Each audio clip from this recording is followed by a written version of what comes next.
ساڵۆنی فکریم جارەمان بۆ دکتۆر محسین ئەدیبە بابەتێکی گرنگ و بابەتێکی قسە لەسەر کرا و قسەی زۆری شەڵەگرێ و لە دی و گۆشەی جیاوازەوە کرێ خوێندنەوەی بۆ بکرێ کوردبوون و پێویستی ڕوبەڕووبوونەوەی گوتاری خۆشکێنی یەکێکە لەو باسانەی کە لەم چەند ساڵەی پێشووە لە زۆر دید و گۆشەوە قسەی لەسەر کراوە. ئەم ئێوارەی هەموو پێکەوە گوێ لە دکتۆرەگرین بزانینە و تێبینیانەی هەیەی لەسەرەوە پرسە چییە و چۆنەکرێ ڕوبەڕووی ئەم گوتارە بینەوە، پرۆژەی ڕەخنەکردنی ڕەخنە چۆن سیر بکەین و چۆن لی تێبگەین دوایی پێکەوانێ گفتوگۆ بکەین.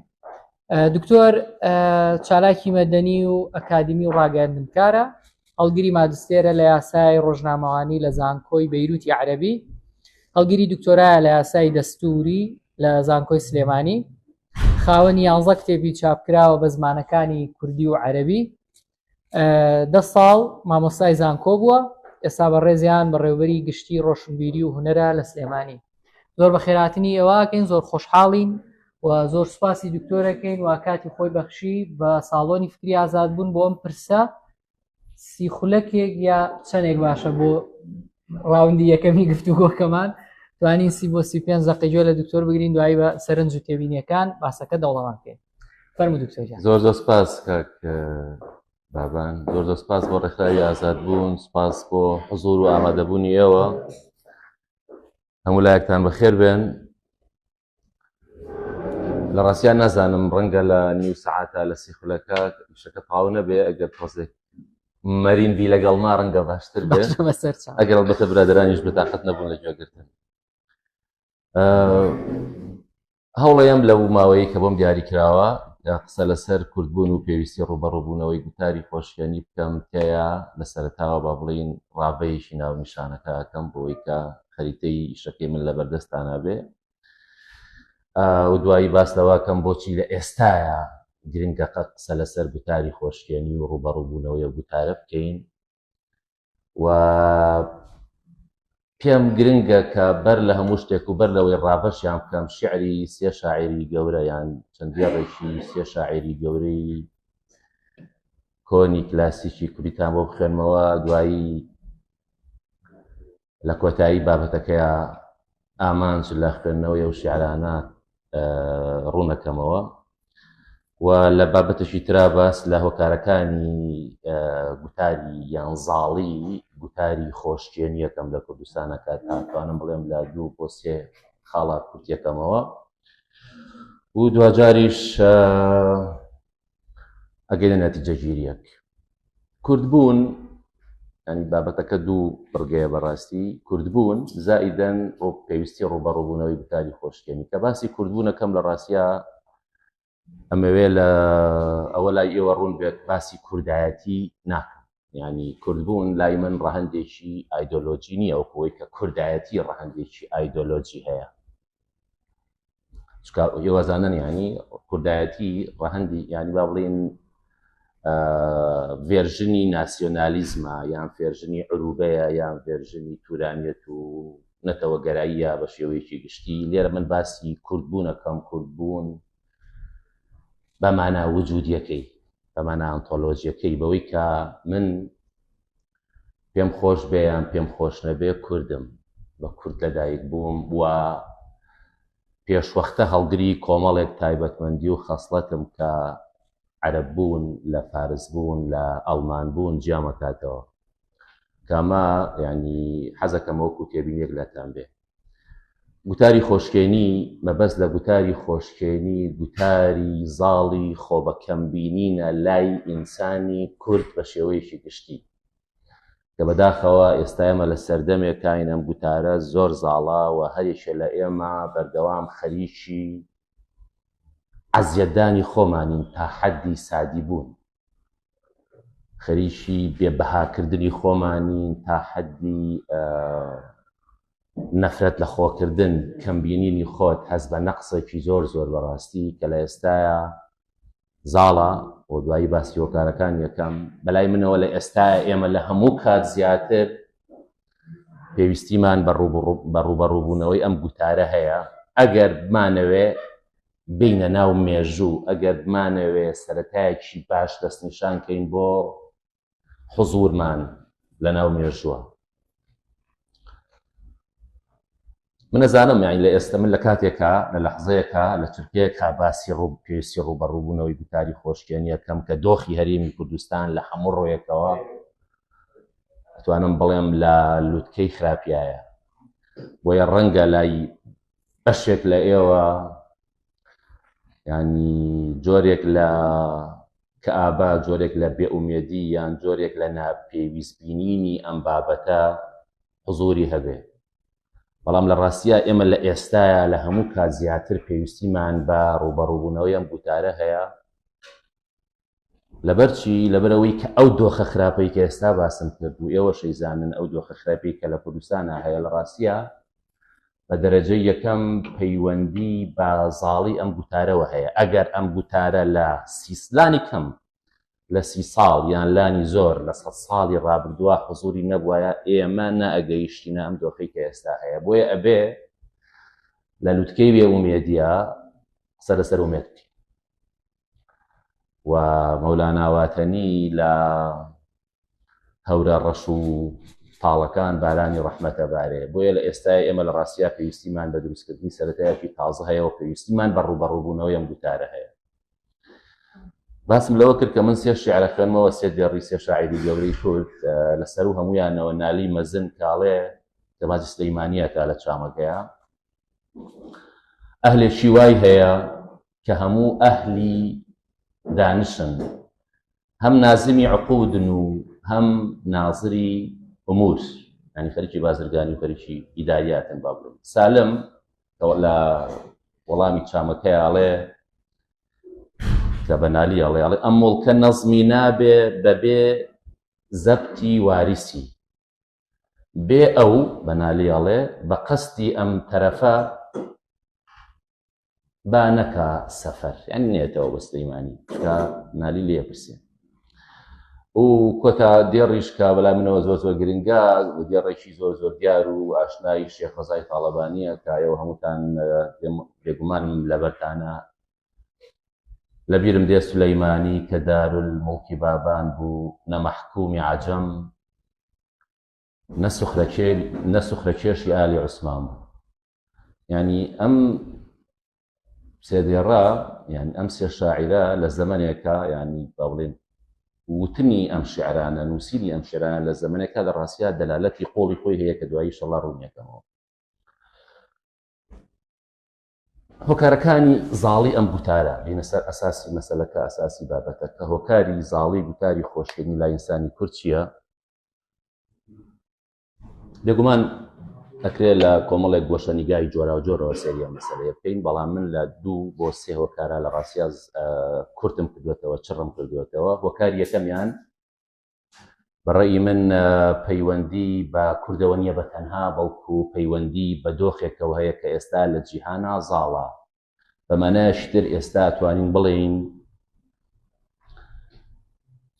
یەکێک لە هۆکارەکانی زاتی، یەکێک لە هۆکارەکانی زاڵی گوتاری خۆشکێنی بریتیەوە لەوەی کە ئێستا جیهان خۆی بۆ خۆی لە قۆناغی ڕاگوزەرایە، لە قۆناغێکی ئینتیقالیایە. هەمیشەش قۆناغی ئینتیقالی دۆخی ناسایی هێنێ، ئەمە لە هەموو مێژووی بەشەریەتە زاڵە. بەڵام پرسیارەکە ئەوەیە بۆچی ئێمە ئێستا لە قۆناغی ڕاگوزەرایە وەکو جیهان کۆی بەشەریەت؟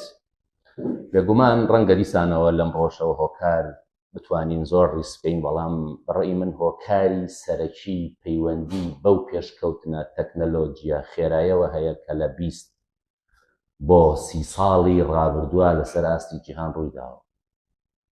و ئەم پێشکەوتنە تەکنەلۆجیانە ماس کۆمۆنیکەیشن و پێکەوە گەیشتن و ئیتیسالی لە بینی کۆی کۆمەڵگا جۆرا و جۆرەکان و کۆی تاکەکانە هێناوەتە کایەوە بە جۆرێک کە مرۆڤی جەنجاڵ کردووە. ئەو گۆڕانکاری لە 20 ساڵی ڕابردووە ڕوویاوە، ئەتوانم بڵێم لە 70,000 ساڵی ڕابردووە لەو کاتەوەی کە شۆڕشی با بڵێن مرۆڤە بێتە خاوەنی هۆش ڕووی نەیاوە. جا تۆ بگەنە پێشاوی خۆت، ئێستا ئێمە لە قۆناغێکین لە 20 ساڵی ڕابردووە بە ئەندازەی 7,000 ساڵ گۆڕانکاری جەزری لە پەیوەندی نێوان مرۆڤەکانە ڕوویە بە چ مۆزوعێک شتێکێتە پێشەوە. بە تایبەتی ئەم پێشکەوتنانەش ئێستا زۆر بەزاڵی لە پلاتفۆرمەکانی سۆشیال میدیایە خۆیە بینێتەوە. پلاتفۆرمەکان پەیوەندی نێوان ئێمەی زۆر بەهێز و سەریع و خێرا کردووە. بە خۆمان بزانینە بە خۆمان نەزانی سایمە ببینێتە ئینسانێکی زۆر جەنجاڵ قاڵ، یعنی زۆر قەرەباڵغ. بۆی کە وێنەکە ڕوونتر بیتەوە ئێستا ئەم هۆڵی ئێمە ڕەنگە 50-60 کەسی کابێ بێنە پێشایی خۆت هەر لەم هۆڵەیە بۆ نمونە 800 بۆ 900 کەسی تابێ چی ڕوایە؟ بەمانایەکی تر لە خانووەکەی تۆیە لە ماڵەکەی تۆیە پێشتر ئەگەر 4 کەس ژیابێ 5 کەس ژیابێ هەر لە هەمان خانووە لە هەمان کۆشکە 800 بۆ 900 کەس بژی و بێت و بڕوا و هەمووشی پەیوەندیان بەیەکەوە بێم و بەرێکەوتنیانە بێت لە ڕێگاشتی جۆرا و جۆرەوە ئەوە بێنە پێشاوی خوچ دۆخێ دروسە بێت. دۆخێ دروسە بێت کە پێی وترێت نامۆبوونەوەی مرۆڤ، یعنی تۆ لە ماڵی خۆتی بەڵام لە ماڵی خۆشت نیت، لە شارەکەی خۆتی بەڵام لە شارەکەی خۆشت نیت. یعنی چی؟ یعنی تۆ بە تەواوەتی غەریبە بیتەوە. وەکو وتم ئەم قسەیە بە تەنها بۆ کورد ڕاست نییە، بۆ کۆی مرۆڤایەتی ڕاستە. ئەکرێت ئەگەر بە زمانی سەلبی و ئیجاب و پۆزەتیف و نێگەتیڤ قسە لەسەر مەسەلەکان بکەین، ئەمە وەکو جانبێکی نێگەتیڤی سۆشیال میدیا ببینین کە ئێمەی جەنجاڵ کردووە و ئێمەی غەریب کردوێتەوە بە خۆمان و بە ژینگەی خۆمان و بە ئێستای خۆمان و بە ئێرەی خۆمان. بەڵام بە دیوێکی تراگە دیسانەوە بەمانای ئیجاب بە زمانێکی ئەخلاقی و مەسەلەی پۆزەتیف و نێگەتیڤ قسە بکەین. مەسەلەی پلاتفۆرمەکانی سۆشیال میدیا و پێشکەوتن تەکنۆلۆژیەکان یەک گۆڕانکاری تری ڕیشەیی لە ناخی و لە مێژووی ئێمەیە دروست کردووە کە دیسانەوە ئەڵێمەوە لە 7,000 ساڵی ڕابردووە شتیوە بوونی نەبووە، کە ئەویش بریتیە لەوەی کە سۆشیال میدیا ئێمەی هێناوەتە ناو مێژوو.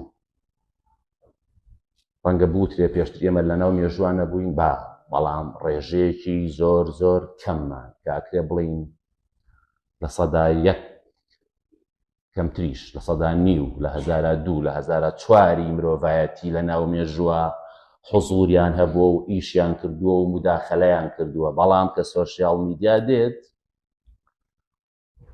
لە سەدا 80 ئێمە ئەهێنێتە ناو مێژوو، کە ئەڵێم 180 یعنی لە 180 ئەوانەی ینی ئێستا توانم بجۆری زۆرێک لە ئامارەکان لە 180 مرۆڤایەتی خاوەن یەکاونتێکە و زیاتریش لە پلاتفۆرمەکانی سۆشیال میدیایە. ئەمە بە دیوێکا سەیرێکی مەسەلەیەکی ئاساییە، بەڵام لە ڕاستیە ئاسایی نییە.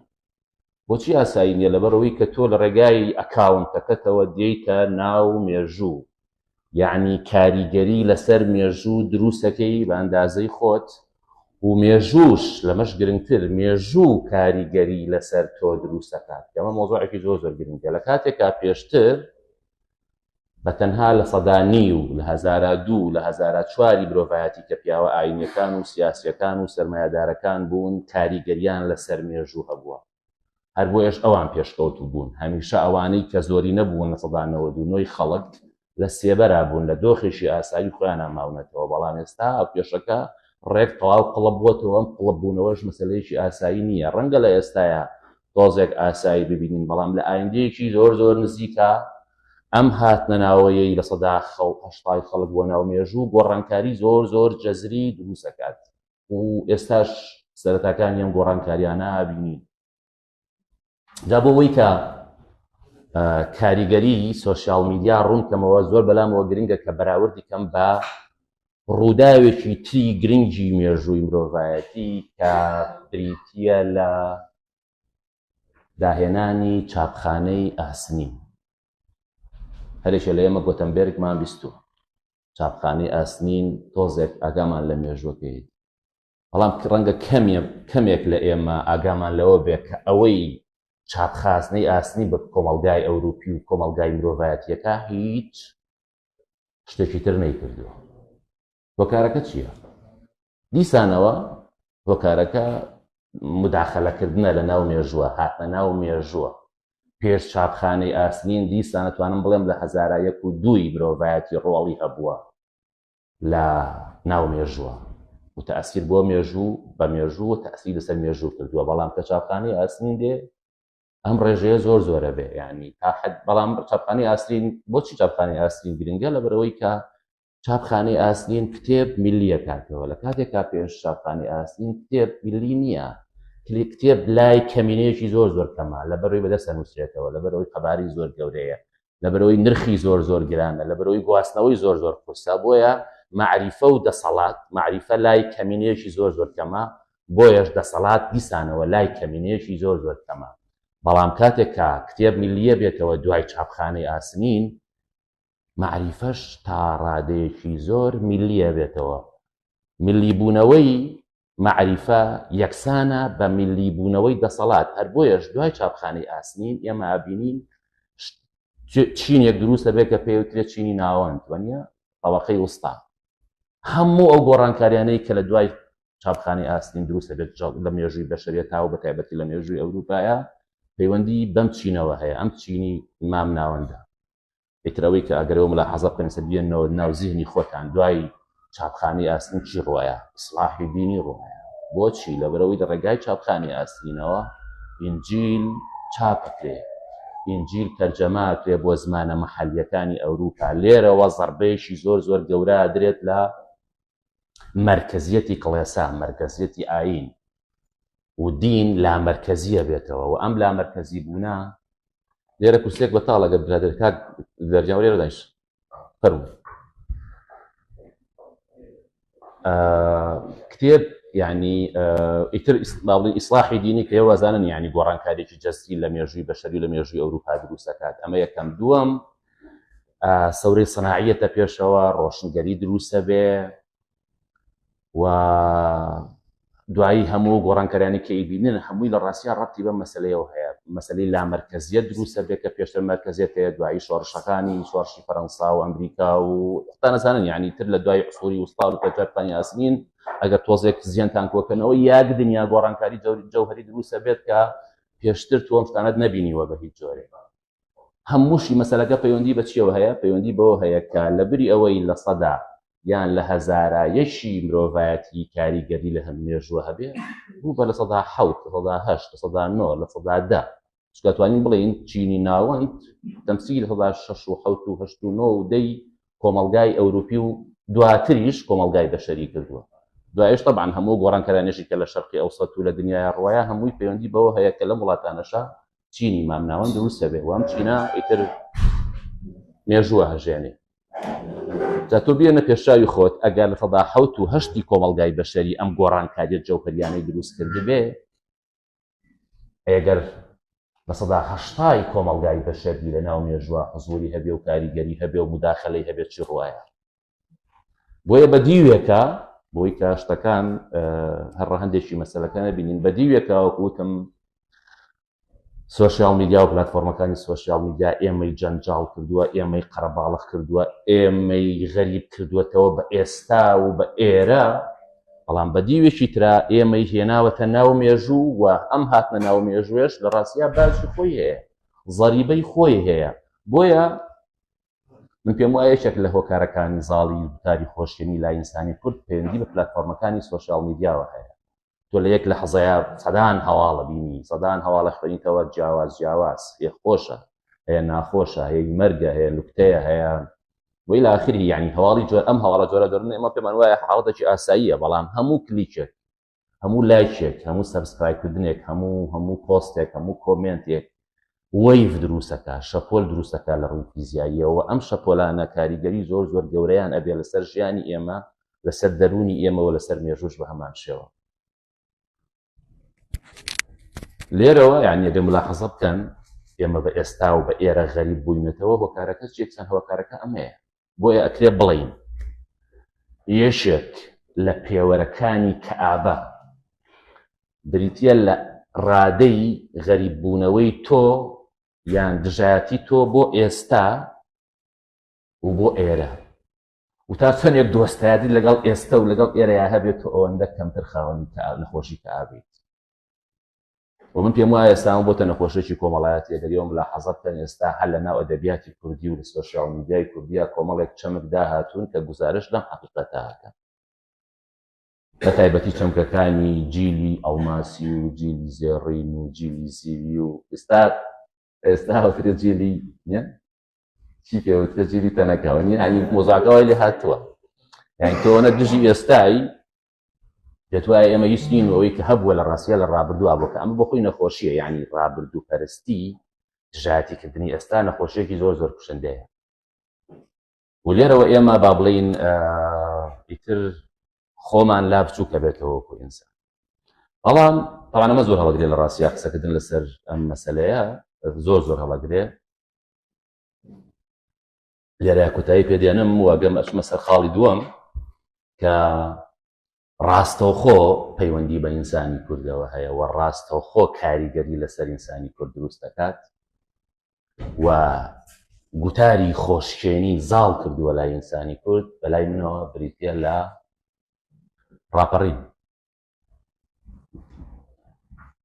ڕاپەڕینینەوە دوویەک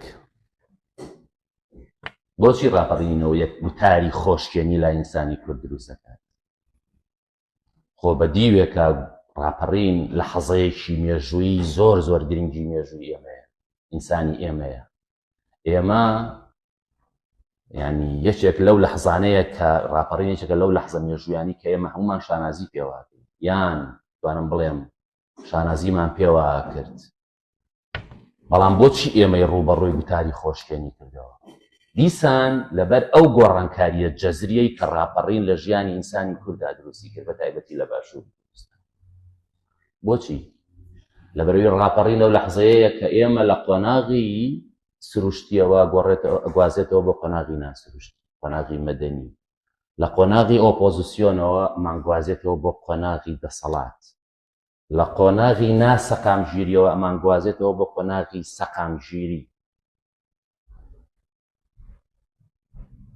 ئێمە دوای ڕاپەڕین ئەبینە خاوەنی دەسەڵات بەبێ ئەوەی ئەمە شتێکی باشە بە زاهیرە ئەمە شتێکی باشە ئێمە بینە خاوەنی دەسەڵات و حکومەت و پەرلەمانی خۆمان بەڵام لە هەمان لەحزەیە ڕوبەڕووی قێرانێکی زۆر زۆر قوڵمانەکاتەوە هۆکارەکە چییە؟ هۆکارەکە ئەوەیە کە ئێمە هۆشیاریمان بە جەوهەری دەسەڵات نییە ئێمە دەسەڵات ناناسین کە دەسەڵات ناناسین جارێک چاوەڕوانێکی زۆر زۆرمان هەیە لەم دەسەڵاتەکە بەهەشتمان بۆ بخڵخێنێ بەڵام ئێمە هۆشیاریمان بەوە نییە کە بێگومان هیچ دەسەڵاتێک بەهەشت ناخڵخێنێ یعنی بەو باشتەی کە لە زیینەتی ئێمەیە هەیە تە دەسەڵاتەکە هەر شوناسێکیە بێ هەر نەتەوەیەک بێت بەڵام ئەو لەحزەیەی کە ئێمە ئاگامان لە جەوهەری دەسەڵات نییە و لە دەسەڵات تێناگەین کاتێکە بەهەشتمان بۆ دروست ناکە ئیتر ئێمە ڕوبەڕووی خۆشگەریەکی زۆر زۆر بینەوە یعنی خۆمان زۆر زۆر لا بچووکە بێتەوە بە تایبەتیش کە ئێمە ئەویتر نابینین بەمانایەکی تر ئەگەر ئینسانی کورد ئەو ساش و ئێستاشی لەگەڵابێکە بەداخەوم پێم وایە هێشتان خۆشیاریە حزوری نییە ئامادەیی نییە لەوە تێ بگەشتایە کە دەسەڵات لە جەوهەری خۆیان کائینێکی ناشرینە بە مجەڕەدی چەند دەسەڵاتە کوردی بێ عەرەبی بێ فارسی بێ ئەمریکی بێ حتا سویدی بێ سویسی بێ هەر لە جەوهەری خۆیان ناشرینە و خۆسەپێنە ئێمە ڕوبەڕووی ئەم گوتارە خۆشکێنیە یان با بڵێن حزوری بەهێزی ئەم گوتارە خۆشکێنیە نابووینەوە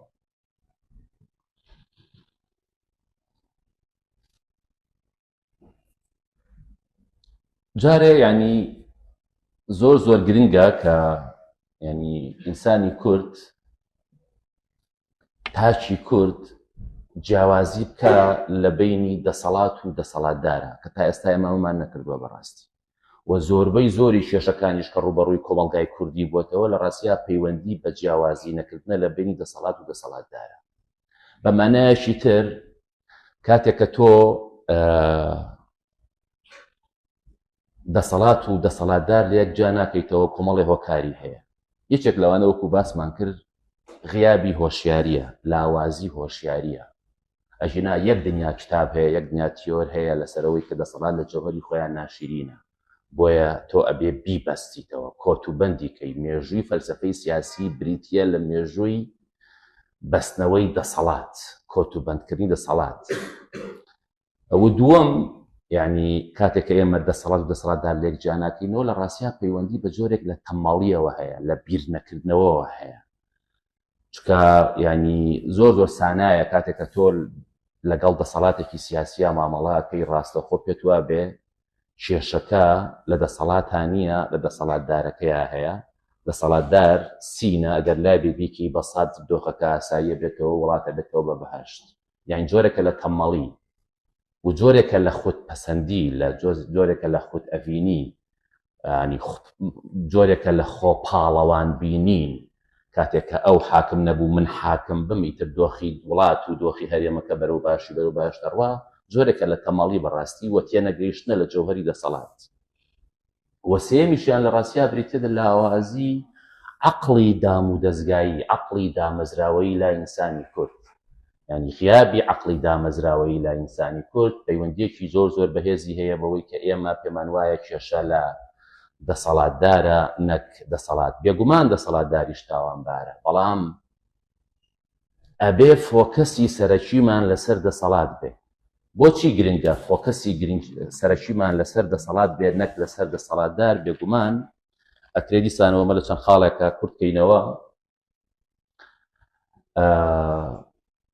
یان با بڵێن ئەگەر دەسەڵات و دەسەڵاتدارمان لێک جیا کردەوە کۆمەڵێک لێکەوتەی ئیجابی ئەبێ. یەکێ لەو لێکەوتە ئیجابیانە بریتێ لە چی؟ بریتێ لەوەی کە ئێمە دێینە ناو مێژوو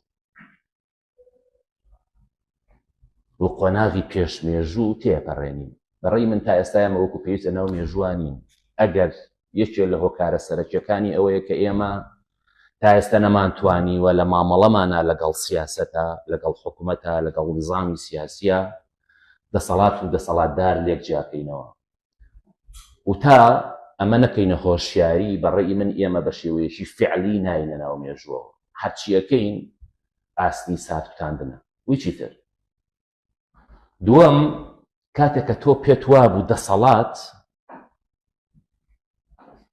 لە جەوهەری خۆیان ناشرینە، ئەمە بوویە خەمت، بووە هەممی سەرەکی کۆمەلگا سیاسیەکان، حیزبەکان، کۆمەلگای مەدەنی، میدیا، ئیتر هەموو فۆکەست لەسەرەوە بێت کە دەسەڵات کۆتوبەند بکەیت لە ڕێگای میکانیزمی جۆرا و جۆرەوە، لە ڕێگای موئەسسەی جۆرا و جۆرەوە، لە ڕێگای فشاری جۆرا و جۆری کەسیف و چڕەوە.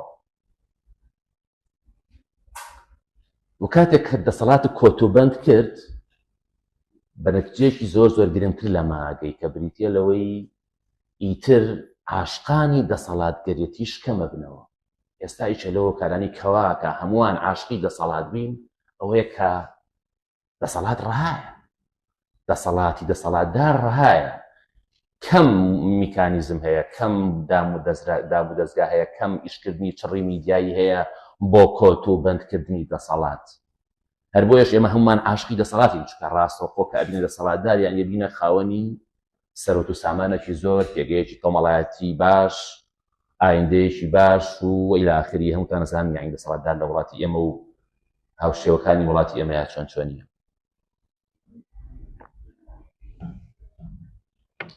و کاتێک کە فۆکەسمان لەسەر دەسەڵات بوو، و کاتە خاڵی سێم، سوودەکانی سێمی بریتێ لەوەی کە ئیتر قۆناغی بە دەستگابوون، بە موئەسسەبوون دەست پێەکات.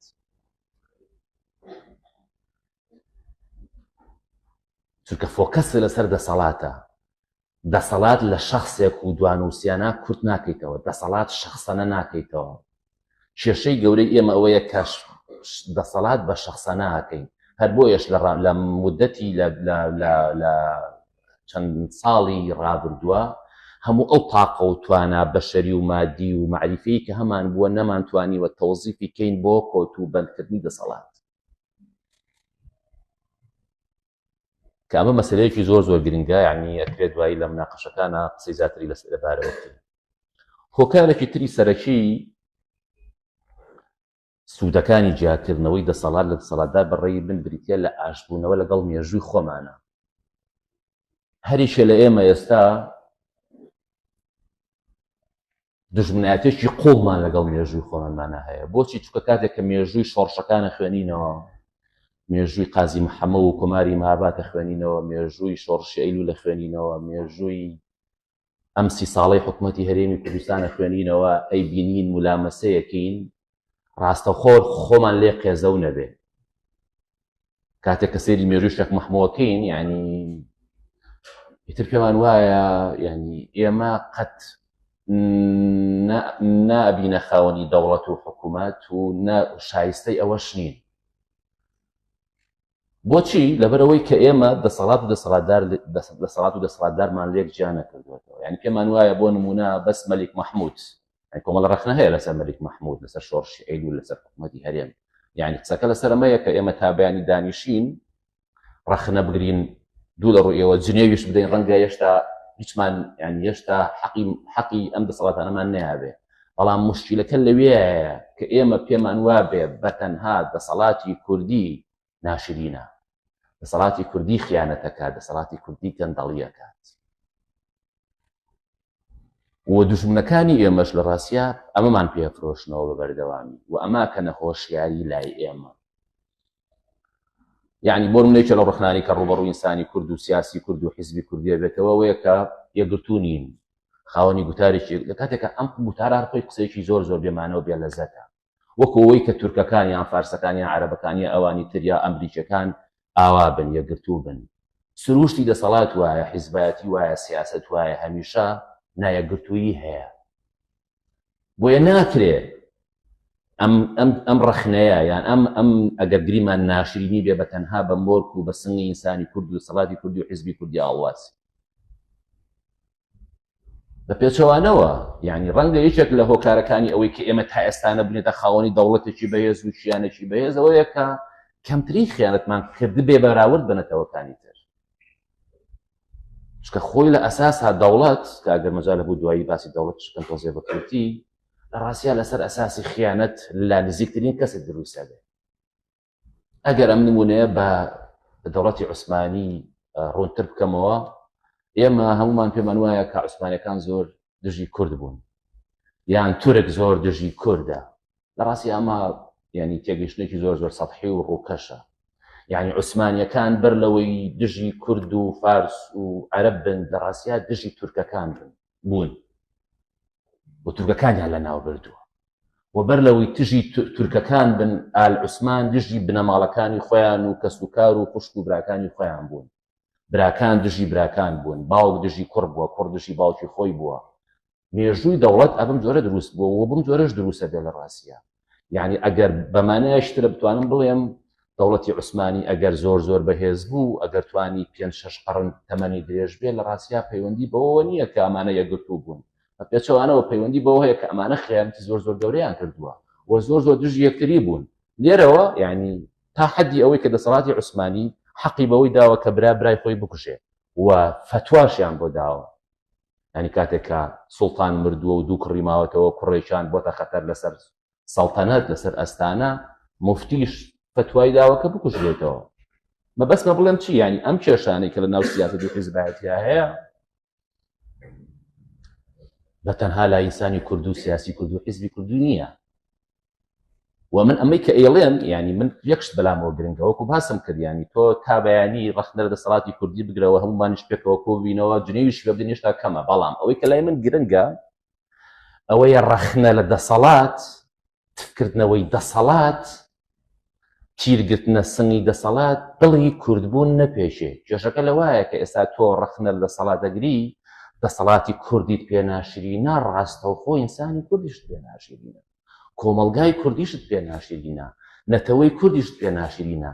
کاتێککە ئەڵی دەسەڵاتی کوردی ناشرینترین دەسەڵاتە لەسەر ئاسی دنیا، ڕاستەوخۆ بەخۆ بزانی یان بەخۆ نەزانی، پێشت وایە کە ئینسانی کوردیش، کۆمەلگای کوردیش، نەتەوەی کوردیش ناشرینترین نەتەوە و تاکە لەسەر ئاسی دنیا. بۆیە دروستکردنی ئەم فاسیلەیە، ئەم گاپە لە بین دەسەڵات و دەسەڵاتدارە، دەسەڵات و نەتەوەیە، دەسەڵات و کۆمەلگایە، مەسەلەیەکی حیاتی زۆر زۆر زۆر زۆر گرنگە کە ئێمە تا ئێستانەمان توانیوە ئەم جیاوازیە بکەین.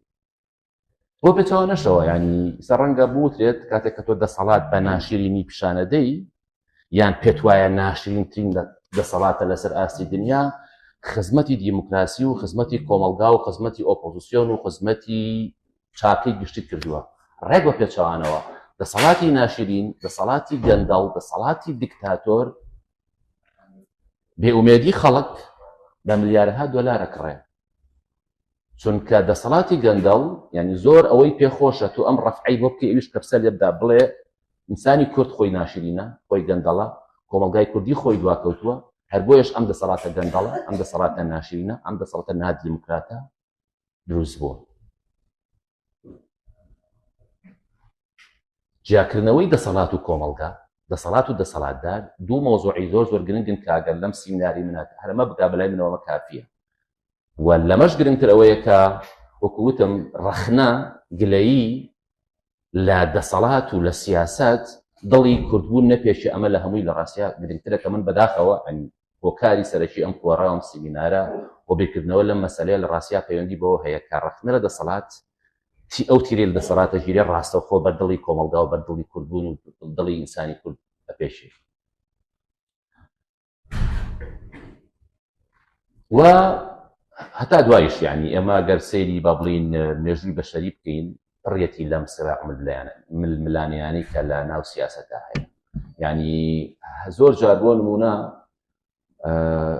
ینی ڕەخنەکە ئەگاتە ئاستیەوەی کە ڕەخنە لە ئیسلامیەکانی شەکیلێ بەوەی کە کۆمەڵی حیزبی جۆرا و جۆرن و ئەوانی شێگرتوونی ئەنیوەکەوەی کە ئەم یەک نەگرتوویەی ئیسلامیەکان بەس بە تەنها تایبەتمەندێکی کوردی بێ لەوە تێ نەگەی کە هەل لە دوای مردنی پێغەمبەرەوە یعنی تر سراع و ملبلانێکی تند لە مێژووی موسڵمانان و مێژووی ئیسلامە دروستە بێ لە هەموو لەتەوەکان و لە عەرەبەکان لەسەر و هەمویانەوە تا حەدیەوەی کە سێجە لە خولەفاکانی ڕاشدین هەر خۆیان کوژرێن یعنی بە مردنی ئاسایی نامرن بە بەسمە بڵێم کە ئێمە دێین هەموو ئەو ناشرینانەی کە ڕوبەڕووی دەسەڵات و دەسەڵاتە بێتەوە ڕاستەوخۆ لە دەسەڵاتی کوردی و لە ئینسانی کورد و لە کۆمەلگای کوردیا چڕیەکەینەوە کە ئەمە یعنی وە پێش لە کێشەکە لەمایە پێشمان وایە لە زاهیرا پێمان وایە کە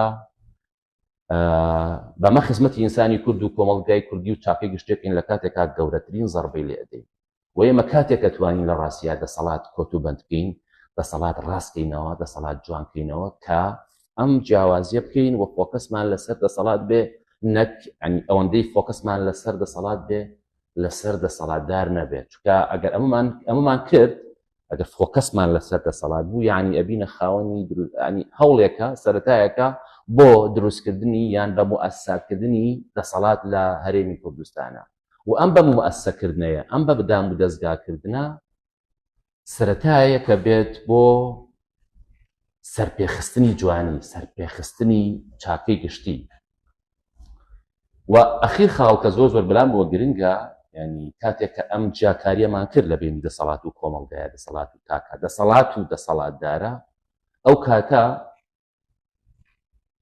ڕۆڵی میدیا و ڕۆڵی کۆمەڵگای مەدەنی و ڕۆڵی ئۆپۆزیسیۆن و ڕۆڵی خەڵکە باشەکانی ناو دەسەڵاتیش پۆزەتیڤتر ئەکەوێتەوە بۆچی لەبەرەوەی کە ئەبینە خاوەنی کاسەیەکی هاوبەش کاسەیەکی گەورەتر لە کاسەی حیزبەکان و لە کاسەی ناوچەکان کێشەی ئێمە تا ئێستا ئەوەیە کە خاوەنی کاسەیەکی هاوبەش نین بۆیە هەموو یەک دنیا تاقەمان هەبوو ئێمە لانی کەم لە 15 ساڵی ڕابردووە لە ڕۆژنامەی هاوڵاتیەوە ئێمە خەریکی خەباتی مەدەنین خەباتی میدیاین خەباتی سیاسین خەباتی ئۆپۆزیسیۆنین بەڵام هێشتا هیچ شتێک نەبوو بە هیچ شتێک ڕەنگە دۆخی ئێستا نەگڕەنگە بە دنیایەوە زۆر زۆر خراپترە لە دۆخی سەرەتایی 2000ەکان مەسەلەکە پەیوەندی بەچیەوە هەیە ڕێک پەیوەندی بە مەسەلەیەوە هەیە کە ئێمە ئەوەندەی فۆکەسمان لەسەر دەسەڵاتدارە ئەوەندە لەسەر دەسەڵات نییە ئەگەر فۆکەسمان لەسەر دەسەڵات وایە ئێمە ئەمانتوانی ئەو پاقە بەشەریانی کە لە 20 ساڵی ڕابردووە لانیگەم هەمان بووە زۆر سانە ئەمانتوانی دەسەڵاتی پێکەوت و بند بکەین زۆر سانە ئەمانتوانی لا مەرکەزیەت قوڵتر بکەینەوە زۆر سانە ئەمانتوانی مەحکەمەیەکی دەستوری دروستکەین زۆر سانە ئەمانتوانی کە زمانی تونوتیژی زمانی زبر لە میدیا و لە کۆمەلگا و لە بینی حیزبەکانە تاڵتر بکەینەوە من بیرما کە وەختی خۆی کە ڕۆژنامەی هاوڵاتی لە 2008 وانەیە گۆشەم هەبوو یعنی چەند گۆشەیەکم تەرخان کرد بۆ مەسەلەی میدیا چۆن نەتوانێت کاریگەری جەوهەری دروستکە لەسەر سیاسەت ئەو کاتە جەختم لەوا کردەوە کە و داوام لە میدیای ئەهلی بە تایبەتیە کرد کە بۆ نمونە یعنی کە فوقڵانە سەیری قەزیەکان و سەیری کەیسێک نەکەن، کەیسێکە دروستە بێ قەزیەکی پێشەکاری مافی مرۆڤ ئازادی ڕادەبڕین دروستە بێ بە تەنها بە هەواڵێک و بە ڕێپۆرتاژێک و بە لە ژمارەیەکە کۆتایی پێنێنن، بەڵکو فۆکەسیان لەسەر مەسەلەیەوە بێت کە لەسەر ئەندازەیەک فۆکەسیان لەسەر مەسەلەکە بێت تا گەیەنە نەتیجەیەک. و تا ئێستاش لەگەڵا بێ ئەم کێشەیە هەر باوە، هەر حزوری هەیە. لە 2008 زۆر ڕۆشتم 5 دقیقە باش 5 دقیقە دەبەتا یعنی ئەخیر جملە بڵێم بگەڕێمەوە بۆ نالی، بگەڕێمەوە بۆ سالم و بۆی کە جملەکە بگات.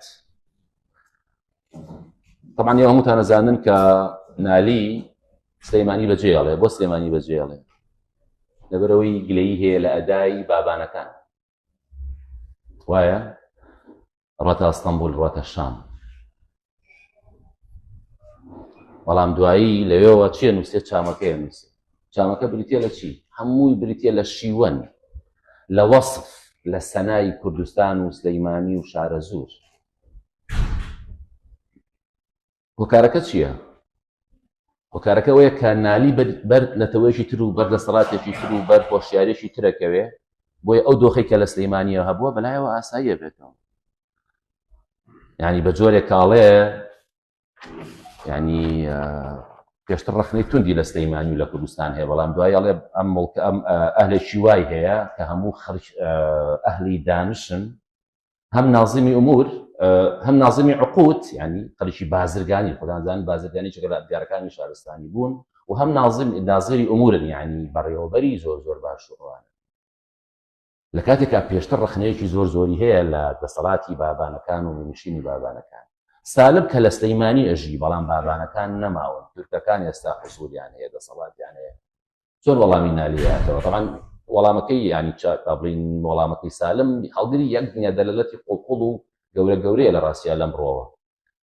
یعنی ئەو ڕاستەوخۆڵێ ئەم مۆڵکە، یعنی سلەیمانی یعنی کوردستان نەزمی نابێ، یعنی ڕێ ناکەوێ بەبێ زەبتی واریسی، یعنی بە تەنها واریسەکانی خۆی. ئیترەم واریسانە بابانەکانن، معنە الشعر في قلب الشاعر وەکەوترێ، یان کورد خۆیەتی و بێگومانەکرێ بڵین کورد خۆیەتی. ئەم مڵکە بە هیچ جۆرێک نەزم ناکرێت، ڕەبت ناکرێتەوە، ڕاست ناکرێتەوە بە بێ واریسەکانی خۆی، یعنی کوردەکان، یعنی بابانەکان. بۆیە تکایە تا ئەوان نێنەوە تا کورد نەبێتەوە حاکمی سلەیمانی و حاکمی کوردستان، تۆ نەیتەوە بە سلەیمانیە، نەیتەوە بە کوردستانە. ئیترەوە باس لەوە ناکەم لە چامەکەیە دوو لە ڕووی ئێوە، یعنی سالم چەند جار تورک بە خەڵکی بێهونەر و خەر و ئەوانە لە قەڵەمەیە. یعنی قسەکە لەسەر چییە؟ و زیاتر لە بانی شێخ ڕەزا، یعنی کە لەو دوورەوە لە کەرکووکەوە بۆ نمونە و لە مێژوویەکی دوورتریشە کە بازی سلەیمانیەکە لە بیرم دێ سولەیمانی، ئەمە هەمووی کێیە؟ کاتێک ئەم قسە ناکرێ، کاتێک ئەم شیعرانان و سرێ کە بابانەکان نەماون. کورد خاوەنی دەسەڵاتی خۆی نییە، خاوەنی حکوومەتی خۆی نییە. خەمی گەورەی من لە ئێستاە لە ڕاستیە پەیوەندی بەوە هەیە کە ئێمە هەموو ئەو ڕخنانەی ئەو گلەیانەی کە لە دەسەڵاتی کوردی و لە حکوومەتی کوردی و لە سیاسی کورد هەمانە نابێ بگاتە ئەوەی کە ئێمە فریادڕەس لای ئەوی تر ببینینەوە. ئەویتری بەغایە، ئەویتر تارانە، ئەویتر ئەمریکایە، ئەویتر ئەنقەرەیە، بۆ ئەوەی کە وەکو نالی و وەکو سالم و وەکو شێخ ڕەزامان لێ نەیە دوایشین بۆم دەسەڵاتەوە حکوومەتی خۆمان بکەین. و لە ڕاستیە یعنی ئەم زیهنیەتە کە پێی وایە منقیز لەوەیە لە شوێنێکی ترە، زیهنێتێکی داگیرکراوە و زیهنێتێکی زۆر خەتەرناکە و زیهنێتێکیشە لە ڕاستیە بەردەوام سیاسی گەندەڵ و بچووک و قەزەم تەوزیفێکە سوودی لێ بینێ. ئەخیر جملە دووبارەی بکەمەوە بەلای منەوە، دەسەڵاتی کوردی شایستەی ڕەخنە و گلەیی و تا حەدی قسە پێوتنیشە، بەڵام ئەبێ ئاگامان لەوە بێت کە ئەم ڕەخنەکردنەی دەسەڵاتی کوردی، حکوومەتی کوردی دڵی کوردبوون نەپێشێت، دڵی ئینسانی کورد و کۆمەڵگای کوردی نەپێشێ و ئێمە هۆشیاریمان بەوە هەبێت کە دەسەڵاتی کوردی و کۆمەڵگای کوردی لێک جیاکەینەوە. مۆزوعی تر زۆر ماوە، بەڵامەکە لە کاتی مناقەشەکان قسەیان لێ بکەین. دووبارە سوپاس بۆ هەموو لایەکان. سپاس کاک دکتۆریان. بەڕێزان، بابەتێکی